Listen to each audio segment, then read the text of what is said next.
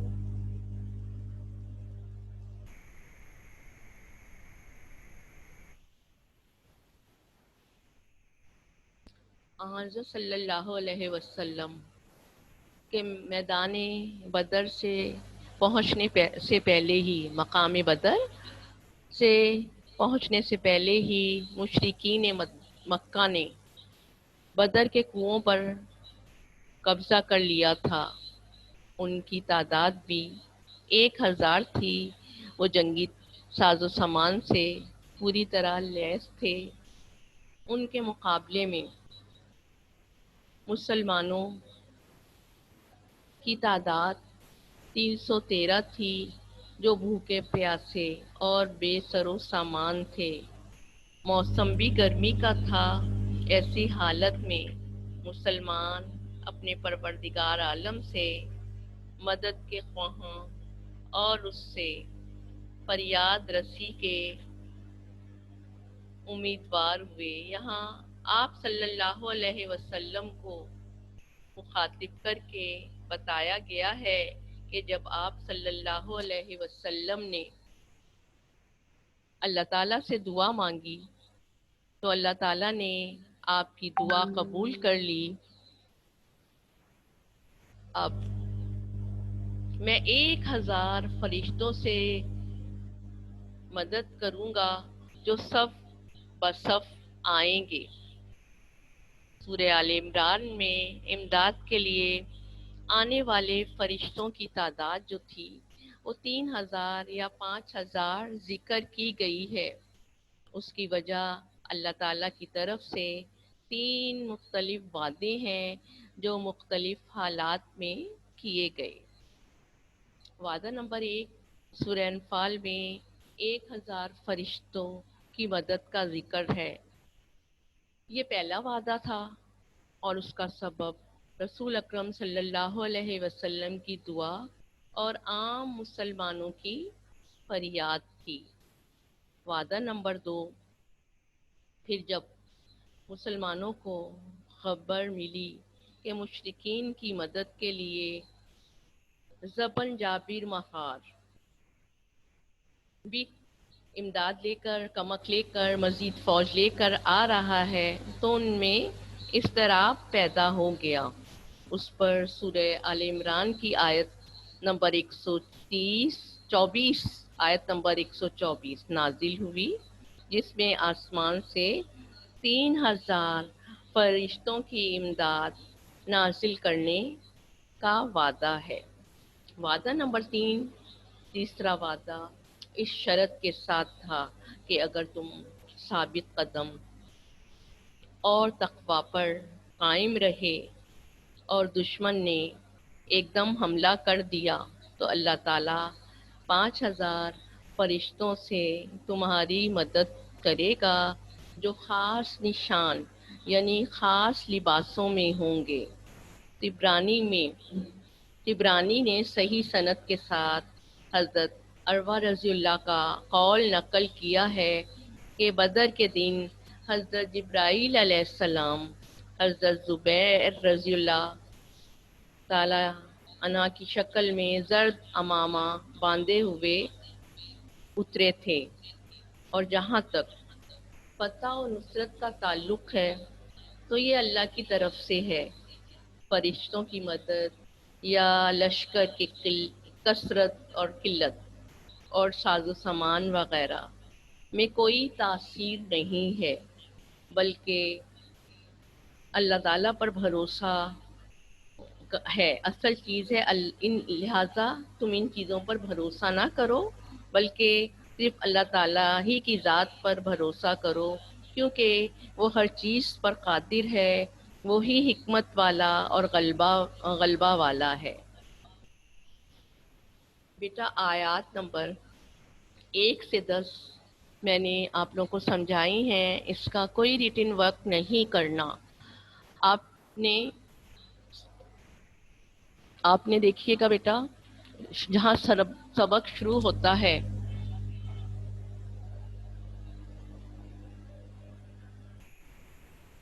یہ دیکھیے بیٹا، دھیان کیجئے گا، انڈر لائن پینسل سے کر لیجئے، کاپی میں اب جو کام کریں گے آج کی ڈیٹ ڈالیے گا، الدرس الاول الف لکھیے گا، سورہ انفال آیات 1 سے 10، ٹھیک ہے؟ یہ لکھنا ہے آپ نے، الدرس